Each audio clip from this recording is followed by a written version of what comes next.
This is the year 1944.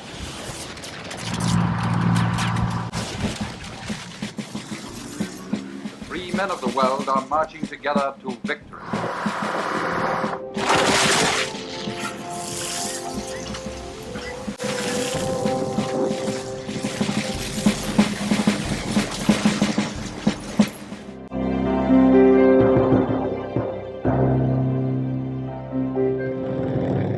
To get another view of the build-up to this operation, we set off on the UK leg of our journey. The small island of Britain became the base from which the Allied invasion force was assembled, trained and launched. Whilst all of the problems about the operation were being worked through in detail, the build-up of men and machines in Britain began at an ever-increasing pace. Operation Bolero swung into action. This was nicknamed the Friendly Invasion. Americans from a different culture, a faraway land with some very different customs. What's really interesting is just how well loved the Americans were in the UK. I mean, obviously there were incidents of fighting, fisticuffs and moments of resentment because the Americans were perceived to be better paid and better fed than UK and Commonwealth servicemen. The relationship between locals and Americans who were camped in their vicinity is one that's sort of lasted the generation. It really was a marriage made in heaven. Some of the first to arrive in 1942 were the engineering companies to help build the vast numbers of camps and airfields necessary to launch the bombers as they began to pound the German industrial war machine. We went to the most easterly point of the UK, in Suffolk, East Anglia, to see what remained of these airfields that were to play an important part in the build-up to D-Day and during the operation. There it was, the now restored control tower belonging to the 390th Bomb Group, part of the mighty 8th Air Force. The size of these airfields is very impressive. They cover a huge acreage. Massive chunks of the English countryside put under concrete and asphalt for the bombers of the US Air Force. Now they're going back to crops, land and pasture, swords into ploughshares I guess you could call it. Well, these big skies with the variable English weather would have been where people would send off those lads of 19, 20, 21, cross over to Germany to bomb the hell out of the Reich and then hopefully come back. It's not just about getting air superiority over the beaches, but over a much larger swathe. The small market towns and tiny villages around here suddenly had this influx of visitors. Young, vibrant Americans, some who've never been outside their own country, who suddenly found themselves in a foreign land. Lots of different people and different customs. Sometimes almost like a foreign language. Definitely a different type of beer. Once again, the build-up in organisation and force went up a gear, and men and machines poured in ever more numbers into the UK. Initial supplies and weapons of war were shipped across Britain by rail and road to camps. Then the troops followed. Next stop at the moment is going to be the D-Day Centre at Castletown, Weymouth. It's on the site of the embarkation points of many of the US troops, including the 29th and the Big Red One, the 1st Division. I caught up with Steve Ellis-George at the D-Day Centre, and he talked about the impact that the American soldiers had on the local community. It just happens I moved to a village and there's all this big story. Well, it's a memorial in a way. The way they were sort of thought of here is they're very laid back and they're generous with their money, generous with food, supporting the local communities, parties for children, that sort of stuff. You know, it's rationing, times are hard, you know, very austere, I guess. Everything's very orderly, and the Americans come in, these cowboys or whatever. Obviously they're training, they're working and doing all that sort of stuff, but they're here for a long time, and this is probably, for a lot of them, it's the last place they ever had any fun. So, you know, they're letting off steam. You know, these are young guys, they're at the peak of their fitness, so they're having a whale of a time, and it's jazz music and it's all this craziness and partying. They were enjoying themselves when they was here, there's no doubt about it. One thing that the Americans brought and left with the British was music. Dance music, swing, jazz and boogie-woogie. This was always guaranteed to liven up an evening in the local pub, and the pounding beat of this new music opened the eyes and ears of the Brits for generations to come. They really didn't like being here, complaining about the beer, complaining about the chips, complaining about the weather. You can't blame them for that because, they're a long way away from home. They just wanted to get on, fight, get the war done and get home. All these hundreds of camps just in the county, and the marshalling and the equipment, the men, the machines, and the infrastructure. Basically everything is heading to Omaha Beach for the 6th of June is based in Dorset. They're not just passing through, they've been here since more or less the summer of '43, so they're in the county, they're embedded here for a very long time. The impact locally is huge, not only integrating with the local communities, but the changes to infrastructure and road building, the changes to the ports, that sort of thing, just to make sure that this war machine is going to move smoothly when the time comes. Many of these early troops were black soldiers, classified at this time in the war as not suitable for frontline combat, and part of a racial segregation system that was not present in the UK. When Uncle Sam called after Pearl Harbor, a lot of us were drafted into the Army. Many of us volunteered, but we were not given an active frontline troop status. We were classed as support troops. When we got shipped out to England, we didn't know what to expect. Most of us guys had never been out of Detroit, never mind out of the country. But we also found out about what they'd been through. But they were here before the whites came, so obviously they're building everything, the engineers. Again, adopted by the locals, drank with the locals, everyone loved them. Then the whites came and tried to kick them out of some of the pubs, but the locals actually said, no, you can sling your hook, these guys are with us.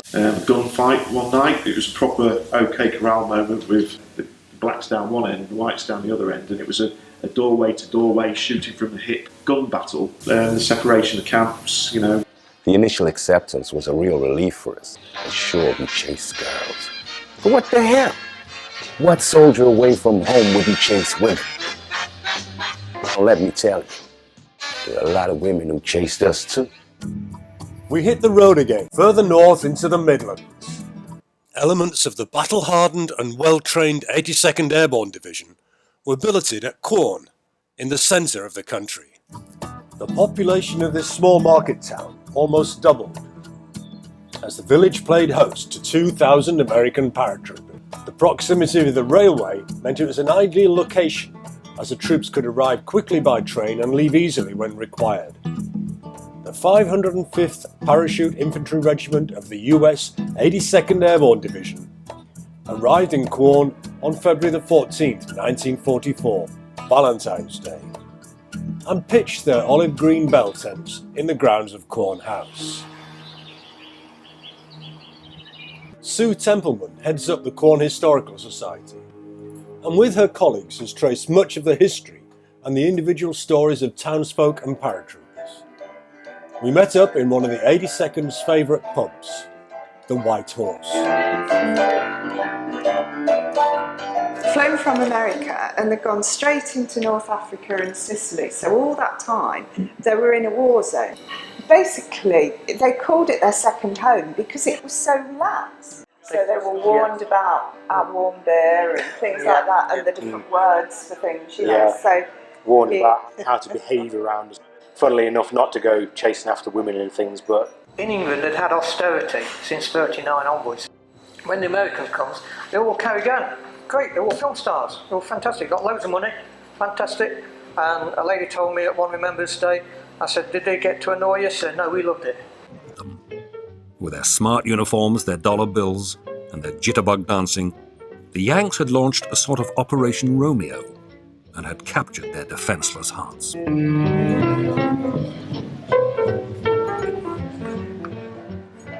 They were glamorous, they'd got money, they'd got rations. For the children, life had been unutterably dull. They'd not got their fathers because they were fighting.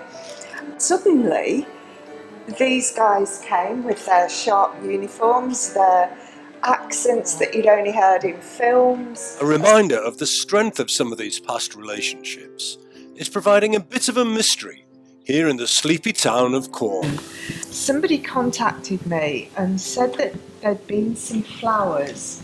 Every year in June, there is a bunch of flowers laid with a little card dedicated to the memory of Chuck.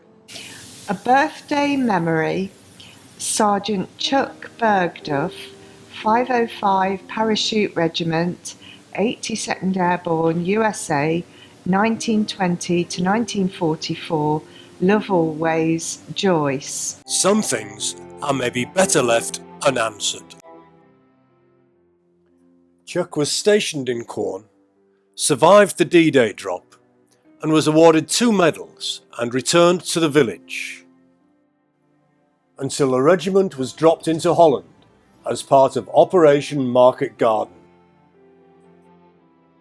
He lost his life at Nijmegen. He's not forgotten, and somebody still remembers him. Every birthday, the anniversary of his death. Many British women sailed to America as GI brides. They were heading for a glamorous land with their American soldier husbands. Some already had babies who grow up to be American citizens. Yet nearly all these young women knew America only from Hollywood movies. They had married men who talked like Clark Gable and smiled like Van Johnson. But sadly, many of these runaway brides would find that their romantic voyage into the American dream would end in the shipwreck of divorce. Unbeknown to me, another local consequence of these times was sitting talking to him. His father was stationed here with the 82nd. He was from Texas and the family's from Texas. We were born in Texas. He was a Vanchand. After the war, everybody thought everything was going to be great. Well, it wasn't, because as a Vanchand, you worked, paid a lot. And anyway, then after 10 years of marriage, I think they'd had enough of each other, and my mother brought us back. While the paratroopers practiced with their C-47s, the boffins looked at ways of getting tanks and heavy vehicles onshore and across the beach. But putting tanks into big ships closing on a well-fortified shore would make easy targets for the heavy German guns. The answer to getting armour onto the beach quickly was as bizarre as it was successful. A swimming tank. The Tank Museum at Bovington holds one of the few complete remaining DD tanks in the world. 32 tons of tank. Okay, let's make it float. How are you going to do that then? We're going to put a canvas skirt around it. Yeah, that'll work, won't it? It did. Basically, at the back of a normal Sherman, the engineers put a pair of propellers. But to get more of an idea about how these were developed, I went to see the man who used to manage the estate where these experimental vehicles were tried and tested, at the tiny village of Fritton in East Anglia. I caught up with Stuart Burgess, who knows an awful lot about these experimental vehicles and the lakes where they were tested. The word duplex drive means two, as in two forms of propulsion. Yeah. And in this case, the tank is a tank that both has tracks that revolve and also a propeller that enables it to swim on water. But if they could get tanks with the first wave, then they stood a better chance on the beach. The inventor was a Czech guy who worked on this assiduously for several years. At first everybody poo-pooed it, saying this'll never work. I could see their reasoning. I mean, Nicholas Straussler, when he first sort of developed it with the Tetra, the military commanders must have been laughing. It was held up by inflated rubber tubes on the inside, like big bicycle tyres. The tanks had to be able to float, and even though you're 30 tons, it's the displacement caused by the screen that gives you 35 tons of displaced water, meaning they could float. They actually had supporting struts on the inside that locked, and obviously the columns gave the vertical support. 32 tons of steel with the driver under the waterline, the commander perched on the top, peering over the edge of the skirt, and steering was by two rudders which more or less worked. But that tiller was also connected to the driver. and that was just a simple pole moved to the starboard and to the port. Well, they used Valentines for training. The Valentine was the main UK tank that was in production, and they converted 625 Valentines for training. Until just before D-Day, it was going to be a mixed formation of some units with Valentines, some units with Shermans. But the Americans came in and started helping with the production, and so they did have enough Shermans. And my first impression was exactly like yours. How can this screen possibly support all this weight? And yet it did. And that's what amazes me. Just think of the engineering, the fact that they were confident in this. Some of them said, I actually joined the army because I didn't like flying, I didn't like heights, and I couldn't swim, so I wouldn't join the Navy. And yet there they were, becoming submariners. They were paid submariners' wages to do the role. DD also stood in some people's eyes for death by drowning, unfortunately. So they were launched from a landing craft tank, and then they would be launched down a ramp with the screens erect in second gear, and then the driver would then engage the propeller, and then swim the 1,000 to 5,000. That's a long way, isn't it? But remember, of course, to freeboard, the amount of water between the top of the tank was about 4 foot on the Sherman. So they could tolerate quite high waves. And of course, they pitch and roll with the waves anyway. So you've got an hour and 20 minutes on top or inside a tank with a canvas skirt around it. Yeah. Fairly heavy, choppy weather. They were confident to go down them ramps on the morning of June 6th. Now, how old were the lads on this, the men? Goodness me, some of them were just out of school, weren't they? They were boys, really. They were 18, some possibly 17, I'm not sure. Because Eisenhower came to Fritton Lake and actually rode on a duplex drive Valentine with Percy Hobart, and Churchill was here, and he was in favour of it, and they were the only funnies that they actually used. Specialist tanks were nicknamed funnies by the troops. These were tanks adapted to deal with specific obstacles on D-Day and beyond. The difficulties had been identified by secret agents, photo reconnaissance, the French resistance, and SOE operatives in their clandestine research, and the Allies became adept at producing countermeasures to deal with them, such as the flail tank for clearing mines, the bobbin for laying a mat over soft ground, bridging tanks for crossing ditches and rivers. These and more were developed primarily for the D-Day assault to help get the troops and armour across the beach and engage the enemy quickly. When on June the 6th, the time finally came, their effectiveness was instrumental in ensuring success on D-Day. One other very specialised vehicle, produced initially for D-Day, was the BARV, Beach Armoured Recovery Vehicle. We met with one of them just before we left for France, and as far as we know, there are only 2 out of the original 50 built running today. D-Day HR. Once the initial foothold on the enemy coast has been secured, following formations will be sent in to exploit this. Beaches may be narrow and exits from them few, and therefore it is of the utmost importance to keep these beaches and exits clear. This vital responsibility is the task of the Beach Recovery Section, who land immediately after the assault. Right. Divers who would attach hawsers and hooks onto stricken vehicles. And going down into 12 feet of water and shackling a tow rope onto a submerged AFB is all in the day's work as far as they're concerned. Push the landing craft back out, drag stuff out off the ships, drag stuff out of the way. Basically keep it clear so you get more stuff in. Yeah, so that's really all her job was, and a glorified tug.